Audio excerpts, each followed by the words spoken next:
Good morning বন্ধুরা। দিনটি ছিল শুক্রবার সকালবেলায়। তো পায়েল সকালবেলায় উঠে বিছানাপত্র পরিষ্কার করছিল এবং বিছানা পরিষ্কার তো রোজই করতে হয়। ও সকাল 7টা নাগাদ অলরেডি একটা জায়গায় গিয়েছিল।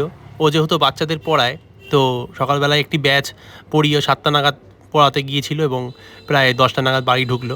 ঢুকে বিছানাপত্র পরিষ্কার করে চারিদিকটা পরিষ্কার করতে লাগলো এবং আসবাবপত্র পরিষ্কার তো করতেই হয়। এদিকে বিছানাপত্র গুছিয়ে বালিশগুলোকে সুন্দর করে পাট করে সাজাতে শুরু করে দিল। এরপর আমি চান করে উঠে দোকান যাবো বলে রেডি হচ্ছিলাম। তো আমি বললাম কোন জামাটা পরে যাব। তো আমাকে একটা জামা বার করে দিল। তো তারপরে দেখো আমি জামাটা পরে রেডি হয়ে গেছি, দোকান যেতে হবে। প্রায় 10টা বাজতে যাচ্ছে। তারপরে চুলটা একটু আঁচড়ে নিলাম, সে চান করে উঠে চুল না আঁচড়ালে হবে না। ওইদিকে পায়েল একটা জিনিস করতে লাগলো, অনেক দিন ধরেই বলছিল করবে। তো বলো তো কী করছে। হ্যাঁ, দুধ বসিয়ে দিয়েছে গ্যাসের মধ্যে এবং তারপর একটু চিনি দিতে থাকলো। তোমরা বলো তো কী হচ্ছে, বুঝতে পারছো? বলো বলো। ওদিকে দুধটা উতলে উঠেছে। তো হ্যাঁ, এবারও একটু ঘরে আতপ চাল ছিল অনেক দিন ধরে, তো সেই আতপ চাল দিয়ে বলছিল পায়েস করবে। তো সেই পায়েসেরই আয়োজন চলছে।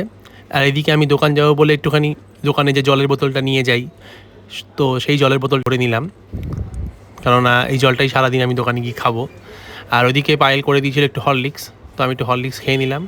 পায়েল ওদিকে স্নান টান করে তুলসী গাছে জল দিতে লাগলো এবং ঘরে এসে সকালবেলার পুজো করতে লাগলো।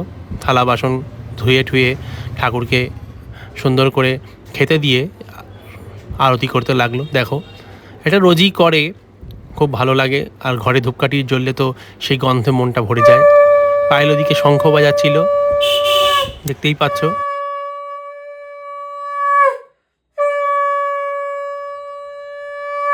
তারপর পায়েল আর আমি রেডি হয়ে চলে এলাম আমার দোকানে। তোমরা তো জানোই আমার একটা ছোট্ট কসমেটিক্সের দোকান আছে। তো সেখানে এসে পায়েল সকালবেলায় ও বলল আমি পুজো দেবো, তো সেই জন্য ও পুজো দিতে থাকলো। পুজো টুজো দিয়ে খিদে পেয়ে গেছিলো, তো আবার ও সামনে একটা দোকান থেকে কচুরি নিয়ে আসলো। আমাদের এখানে একটা কচুরির দোকান আছে, খুব সুন্দর সুস্বাদু কচুরি পাওয়া যায়। আমি আমারটা নিয়ে নিলাম। গরম গরম কচুরি, মনে হচ্ছে কখন খাবো, পেটে ছুঁচো দৌড়াচ্ছে।